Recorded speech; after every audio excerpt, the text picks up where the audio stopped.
On est réunis aujourd'hui pour notamment vous présenter les nouveaux locaux qui ont été réalisés pour installer la police municipale, une police municipale de proximité, donc plus proche des gens, et on a souhaité qu'elle soit ouverte en dehors des services de la mairie pour plus de confidentialité.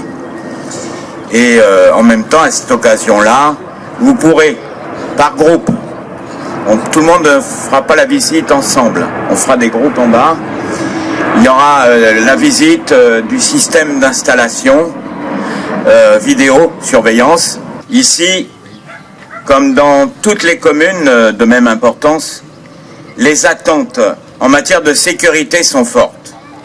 Aussi, est-ce dans un souci de prévention et pour pallier l'éloignement de la police nationale que nous avons créé, voilà quelques années déjà, une police municipale, composée aujourd'hui d'une chef de service, Patricia Guilly, et d'un agent ASVP, qui, je l'espère, réussira à passer prochainement policier municipal, qui est ASVP aujourd'hui, mais qui officie dans les mêmes conditions qu'un policier municipal auprès de Patricia. La vocation du poste de police, la police municipale, je tiens à le souligner, est d'être une police de proximité et de prévention, plutôt qu'une police de répression. L'un pourtant ne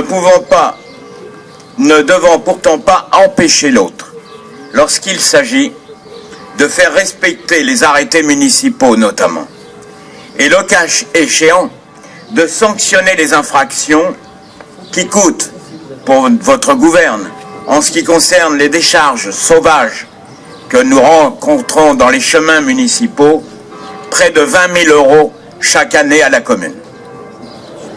En tant que maire, je suis responsable de l'ordre public, une responsabilité que j'entends assumer pleinement,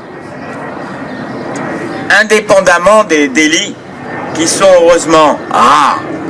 Notre commune n'échappe pas au développement des incivilités dont la multiplication indispose les habitants et trouble leur quiétude. Il était donc indispensable que nos policiers municipaux disposent de quelques moyens supplémentaires. Restait à doter la municipale d'un système de vidéosurveillance et d'un local dans lequel les agents peuvent traiter les affaires administratives et rédiger les rapports et recevoir le public indépendamment des services de la mairie pour enregistrer les doléances susceptibles d'être déposées. Vous constaterez que cet équipement était indispensable pour tenir compte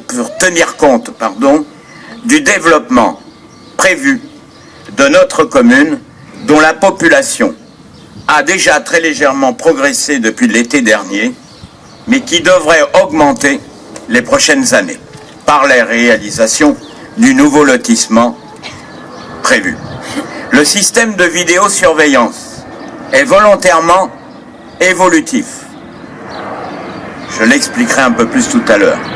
Nous avons opté pour un premier développement en 2019, côté Vieux Village, et un second qui sera réalisé en 2020, qui intégrera et qui s'intégrera dans le développement prévu par la communauté d'agglomération à laquelle nous sommes intégrés, de Roissy, Pays de France, pour la partie fibre optique. Compense sera alors rentré dans la vraie modernité. Le coût estimé des travaux et d'installation du système d'information vidéosurveillance est à peu près de 370 000 €. Ce qui n'est pas une somme négligeable. Mais je pense que les Companaises et les Companais apprécieront.